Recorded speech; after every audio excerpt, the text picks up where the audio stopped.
Welcome to mission Assam প্ৰস্তুতি YouTube channel. কেতিয়াবা আপোনালোকে দেখিছেনে যে সূৰ্যৰ চাৰিওফালে এটা ৰামধেনুৰ দৰে চকচকীয়া বৃত্ত আছে। অদ্ভুত লাগে নহয় জানো? এনে ধৰণৰ আশ্চৰ্যকৰ পৰিঘটনাটো কি বুলি কয় আপুনি জানেনে? এটো কোৱা হয় সূৰ্যৰ হেলো বা হেলো অফ দ্য সান বুলি কোৱা হয়।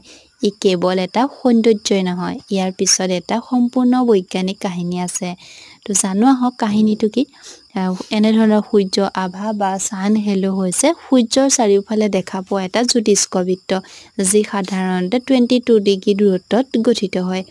আকাশত যেতিয়া প্ৰায় 20,000 ফুট ওপৰত পাতল মেঘেৰে আকাশখন ঢাক খাই থাকে আৰু সেই মেঘবিলাকত যেতিয়া সৰু সৰু বৰফৰ কণা থাকে আৰু সূৰ্য পোহৰ সেই কণাবিলাকৰ মাজেৰে পাৰ হৈ যায় 22 ডিগ্ৰী কোণত, তেতিয়া এনে ধৰণৰ হেলো ইফেক্টবোৰ দেখা পোৱা যায়, যাক আমি 22 ডিগ্ৰী হেলো বুলি কওঁ।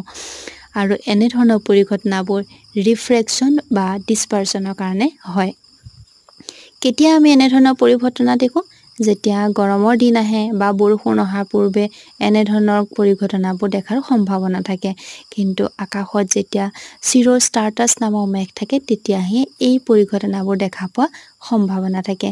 এনে ধৰণৰ আভা দেখা মানে বতৰত পৰিৱৰ্তন আহি থকা বুজায়। বাৰে বাৰে বৰষুণ বা বাৰে বাৰে ধুমুহা হোৱাৰ সম্ভাৱনা থাকে। এনে ধৰণৰ আভা বা হেলো ইফেক্ট কেৱল সূৰ্যৰ ক্ষেত্ৰতে দেখা পোৱা নাযায়। আমি চন্দ্ৰৰ ক্ষেত্ৰতো এনে ধৰণৰ আভা দেখা পাওঁ, যাক আমি মুন হেলো বুলি কওঁ। কিছুমান সংস্কৃতি বা ধৰ্ম বিশ্বাসক ইয়াক ঈশ্বৰৰ বাৰ্তা বা বিশেষ ঘটনাৰ সংকেত বুলি ধৰি লয়।